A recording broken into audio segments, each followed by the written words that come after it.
Hi YouTube, welcome back to my channel. I wanted to begin by saying a big thank you to all of my subscribers who passed the 100 mark this last week. That's a teeny tiny number in YouTube terms, but it does mean a lot to me to know that when I'm nattering away, apparently to myself, about my interests in makeup and skincare and cosmetics generally, that there are now a few of you out there listening quite regularly and sometimes joining in with the comments. So I do appreciate your support. So a quick video of my favourites from the month of October, as we're now into November already and the year is flashing by.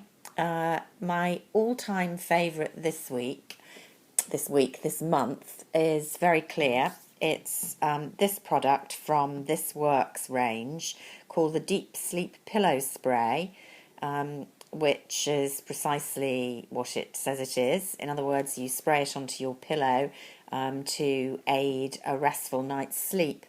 Now, I'm a bit sceptical about these sleep-inducing products. You'll have heard me talk about ones that I don't think have worked at all and really aren't worth the money as products, like the therapy bath salts, Himalayan bath salts. And I've also spoken more positively about the Aromatherapy Associates Deep Relax bath oil, which I do enjoy and have purchased on a few occasions. I tried this product after I got quite a reasonable sized little sample in that Space NK special offer that I showed unpacking a couple of months ago now, and I'm slowly working my way through the various samples and liking quite a few of them. And I really liked this. It's a very gentle, peaceful, restful fragrance. It's got essential oils of lavender, vetiver and wild chamomile. Now, some lavender products can smell a bit pungent. I do like the fragrance of lavender, and of course it's always in rest-inducing, sleep-inducing products, because that's what lavender is famous for. But I think the quality, certainly of the fragrance, can vary dramatically from the sort of very pungent, almost toilet cleaner type fragrance that's quite unpleasant, even if you like lavender, to the much more gentle, realistic fragrance. And this one certainly falls into that category. It doesn't just smell of lavender, it's just a very nice, gently herbal scent that I will say I've been falling asleep as soon as my head has touched the pillow this past month since I've been using this spray. Now, I can't say whether that's just because I happen to be exhausted and sleeping easily anyway, because I have been very busy, or whether this has made a difference, but I felt it's made enough of a difference to me for me to invest in the large bottle of this product. I would say that if you want to try it out, they do smaller sizes, and in particular they do a smaller size which is said to be for babies. I think it's called the baby sleep pillow spray or something along those lines. But the ingredients look to be pretty much the same apart from the carrier agents. And the smell to me was exactly the same. So that might be a good option for you to try, even if you haven't got a baby and you're just an adult, if you want one of the smaller sizes to try out. But highly recommended. The other product that I've been meaning to talk about for a few months now is this night cream by putting my thumb in the wrong place. The brand Bottega Verde, which is an Italian brand, obviously, and this is their Retilift Ultra Night Cream.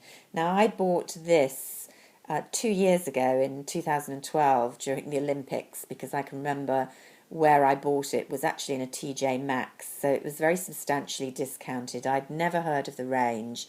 I bought it because it claimed to have some active retinol in it, and then I tried to use it, and the pump action, it's a pump, which I like, but it didn't seem to work to begin with. I kept meaning to take it back, I didn't, and then I started using it again earlier this year, and I really, really like it.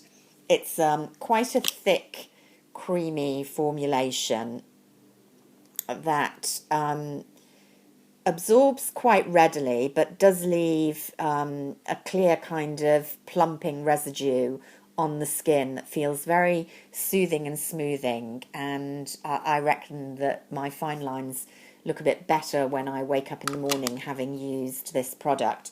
It also smells very nice, or rather I like the smell. It has quite a strong fragrance.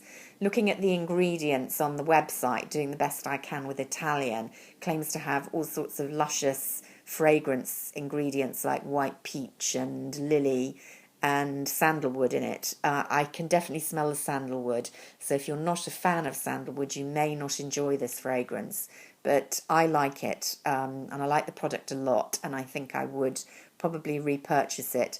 Although I haven't seen it in any other shops in the UK, there is a European website and I believe an American website, so I haven't ordered from them yet, but I probably will in future. Definitely like this. Another newish favourite are these tools from the Real Techniques range. I had some of their face brushes, and these two eye brushes came with a set with another, I think 2 or 3 for about £20 in Superdrug. The other was a ordinary kind of eyebrow brush and a liner brush, I think. But these two I really like, especially this one, which looks quite substantial for an eye brush, but I actually find it's really useful in finding my crease. I have quite crepey eyelids and I need to trace somewhat above the natural crease to get a socket line to transition into. And this brush is really useful for doing that without almost having to look.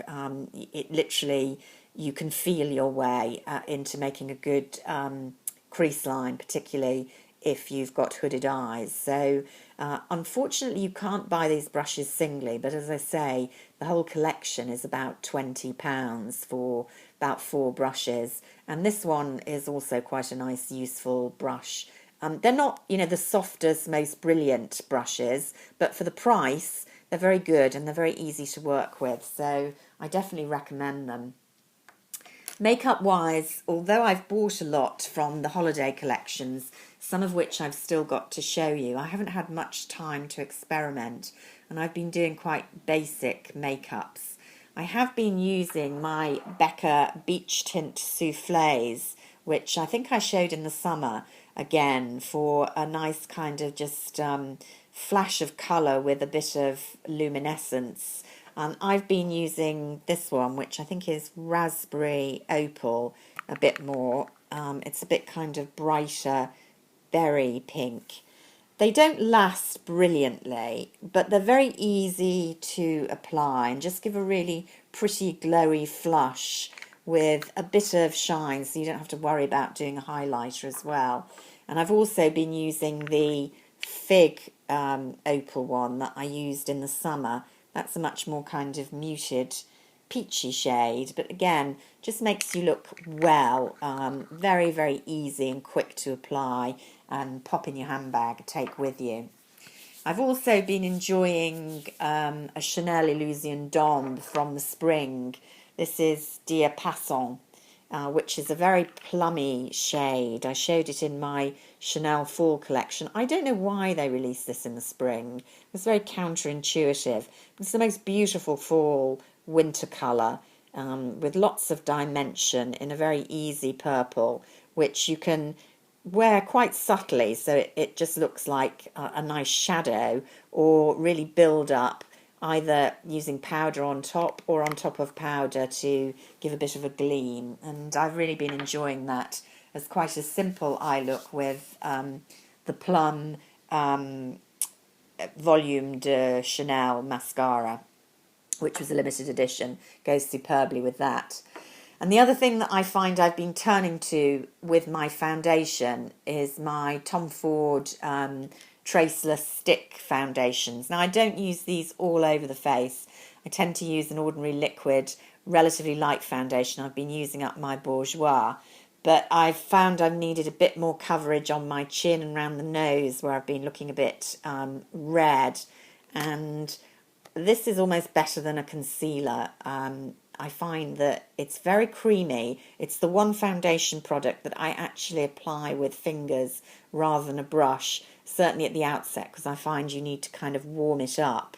It's not really showing there, but I promise you, it's a very dewy foundation to use and great for just touching up certain areas. I actually have it in two shades because kind of between shades. That's 02 Pale Dune, and I think this is 003 Fawn, which sounded kind of counterintuitive. They're very, very close actually, the Tom Ford shades.